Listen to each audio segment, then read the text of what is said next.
Hi, this is Congressman Guy Reschenthaler, and you're listening to Get Going with Guy, a conservative's guide to cutting through the propaganda of the woke left in the mainstream media, a podcast where hypocrisy has no home.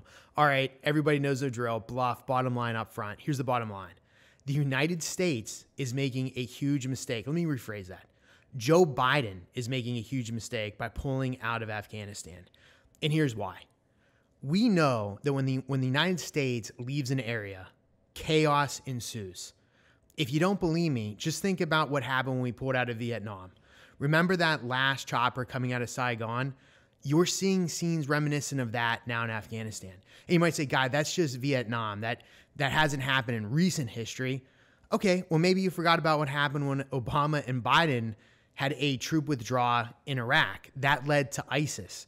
So when the United States sits down, our enemies stand up abroad. And the same thing that happened in Vietnam, where you had the killing fields of Cambodia, the same thing that happened in Iraq a few years ago when you saw the rise of ISIS, that's going to happen in Afghanistan. Only this time, dare I say, the stakes are this much higher. And what I mean by that is this.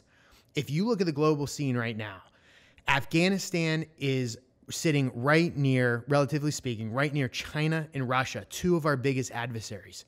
And when we pull out of Afghanistan, we're going to lose our power to project power abroad, and I'll get to that in a second.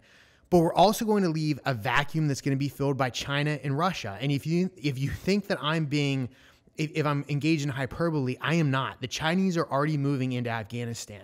And the Chinese are moving in not only because they want Afghanistan for their Belt and Road Initiative, they're also doing it because Afghanistan houses tons of rare earth elements, critical minerals. These are things that are needed to build everything from a cell phone to a battery to a spaceship, right? You need these critical minerals, and China right now controls about 80% of our rare earth elements. They're going to get in control even more as they head into Afghanistan.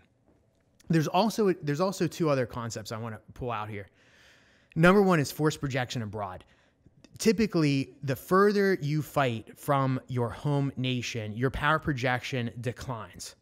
The United States is actually the first nation in history that's been able to defeat that concept. So basically, we can fight anywhere with the same force that we could on our own shores. It's amazing. And the reason we can do that is because we're based everywhere. It's because we have a naval fleet that can strike anywhere.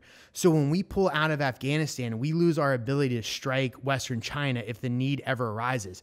Additionally, we are not containing China in the West. We always think of China as in the East, but go pull out a map, look at a globe. China is in the neighborhood of Afghanistan, Iran, and that area of the world. We need to contain China. When we pull out of Afghanistan, China loses the buffer that is Afghanistan vis-a-vis us and our allies. Now, look, last time I checked, we're still in Japan. We've got about 50,000 troops in Japan. We're still in Korea. We've got about 28,000 troops in Korea. And we're still in Germany with 34,000 in Germany. When 9/11 happened, I was a freshman in college, and I was told that the war on terror was going to be a multi-generational war.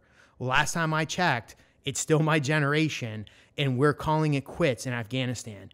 This is wrong. It's going to lead to chaos. It's going to lead to a diminished America presence abroad. It's going to give China the ability to move forward with their Belt and Road Initiative in Afghanistan, and it's going to give them access to all those critical minerals, those rare earth elements that we need so badly.